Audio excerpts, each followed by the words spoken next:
Hey there, guys. It is Sunday, November 3rd.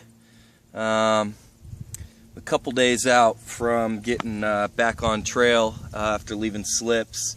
I actually didn't end up doing a Nero South like I had planned that day. I actually backtracked a little bit, went to a spot that, because I wanted to get back on trail, but I wanted to give my feet as much rest as possible.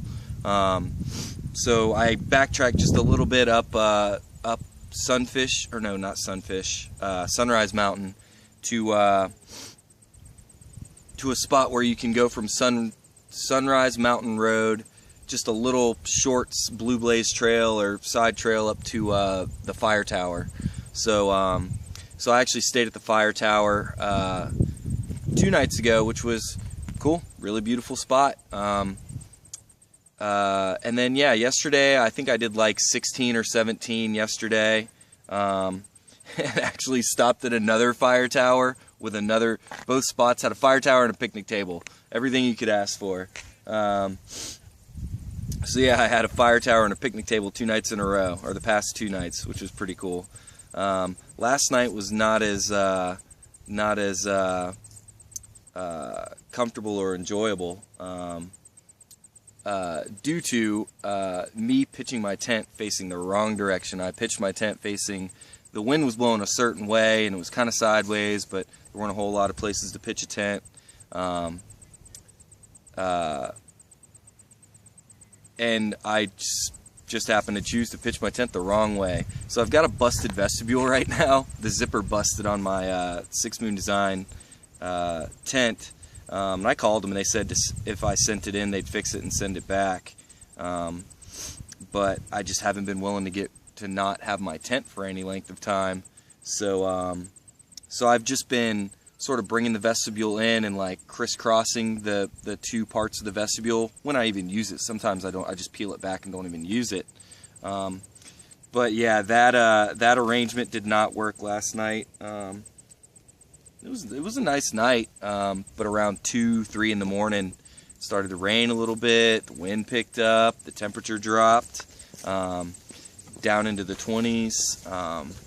So yeah, my tent was letting the wind in, and it was acting like a bit of a parachute. So I kept having to adjust it from probably the hours of like 2, 3 in the morning till I don't know, 5 in the morning, something like that. So I didn't get a whole lot of sleep during that period of time.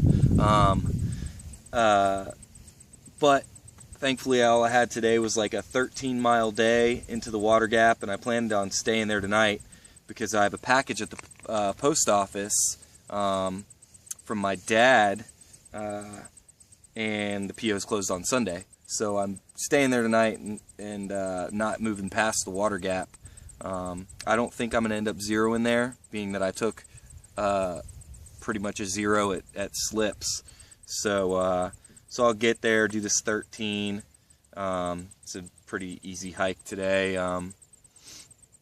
Do this 13, get into the Water Gap, and then leave out tomorrow. And I'm thinking I'm going to hit the PO and then try and do a 20 out of town, or as close to a 20 as I can do. But yeah, I slept in a little bit this morning and woke up and did a couple miles and hit the Mohican Outdoor Center, which was a pretty cool spot. It's ran by the AMC.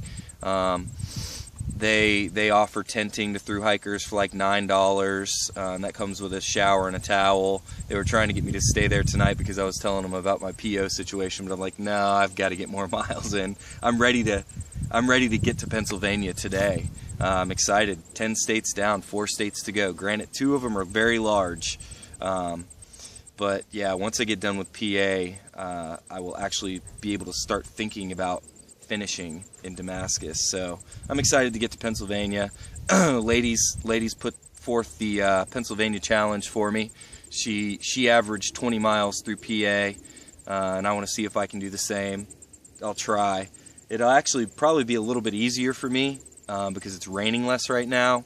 Well, I don't know if it's raining less. I don't know if it rained when she went through, but I know it'll be cooler. a lot of that northbounder bubble, they go through Pennsylvania, New York, and New Jersey, like in the heat of the summer.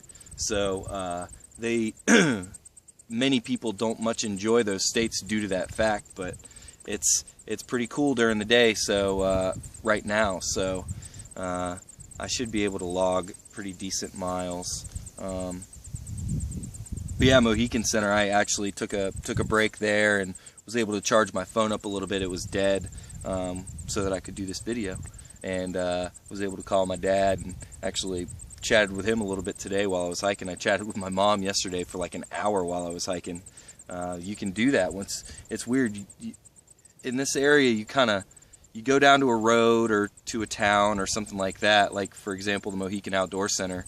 Go down like 600-700 feet maybe, and then you come back up that 700 feet or 600 feet or whatever, and then you just like ridge walk for miles. So yeah, it's like once you get that over with, it's just taking a stroll. You know, it's kind of rocky, but it's not too rocky. If this was what PA is like, then I'll be able to do big miles. But yeah, while I was at the Mohican Outdoor Center also, I had decided previously, like while I was at Slips, that I was going to get another pair of socks. I have some other wool socks at home that I was thinking of just having somebody send, but I had decided that when I get to the Water Gap, I was going to get a pair of liners, like a moisture wicking lighter liner, because I tried hiking in 2 pairs of socks earlier today, and it just wasn't working. It doesn't fit in my shoe that well, and got my feet hot. So yeah, they ended up having $8 liners with a 2-year guarantee on them, or warranty, whatever you want to call it. So yeah, I grabbed a pair of those up, and I'm hiking with those and a pair of the Darn Toughs right now, and it actually feels good. I'm hoping the outfitter at in the Water Gap sells Darn Toughs and warranties Darn Toughs, or will exchange them there, because this pair here, I was talking about the pain I was having on the bottom of my feet. This pair here, I hadn't noticed this until just the other day, but the wool, I mean the stitching is still there, but the wool, I don't know if you can see that spot there. It's like that on both shoes, but this sort of wool has vacated this area, and that's what was causing that irritation, I think, on the bottom of my feet. So yeah, that's what the other pair looked like when I brought it to Mountain Goat in Manchester, Vermont, and they exchanged it. And I've got this going on both of these, so hopefully I'll be able to exchange them as well. Coming out of Water Gap, I'll have hopefully the right sock and foot situation, and I'll be good for the remainder of the hike. Hopefully, I actually Darn Tough recommends, because no outfitter is going to take a dirty pair of socks back. So I was at the Mohican Center. I gave them a quick wash in the sink, and I'm hanging them on my pack. Hopefully they dry by the time I get there, so I don't have to do laundry when I get to town. Yeah, that's that. What else? Yeah, I don't really think I've got anything else to update on. Yeah, I'm here at this nice scenic overlook right now. I'll give you guys an idea what we're working with. Just passing through. Yes, sir. Holy cow. Yeah, I'm representing the rear end of the bubble. I guess so you are. I wouldn't even call it a bubble at this point. You are. Yeah, you got a nice reservoir here, and the sun's out, and just got nice weather. When do you figure on getting down? I want to be done by Christmas. You're going to be trucking. Yep. I think my dad, actually, I was just talking to him earlier today, and he figured out what I would have to average for the remainder of the hike, and it'd be 16 a day, which is doable. Actually, it is going south. Yeah. You won't have anything like the whites down below. Yeah, and I'm actually finishing in, no, I should have said this earlier, I'm finishing in Damascus. Oh, So, okay. yeah. All right. Okay. So the Southern 500 I've already done. Oh, that's good. Yeah. That's good. And you yo-yoed. I'm not yo-yoing, I'm flip-flopping. Oh, flip-flopping rather. Yep. Flip-flopping, right. Well, listen, have a safe hike. Hey, thank you. Happy trails. Take care. Y'all have a good day. You too now. Yeah, just hanging out at this nice spot. I think I got like 7 more miles to go to the water gap. I'm planning on being there right at, if not just a little bit after 4 o'clock, right in time to catch my Buccaneers playing the Seahawks on the West Coast. Hopefully we'll be able to get that elusive first win. All right, I'm gonna close this one out, and I will talk to you guys later. Bye.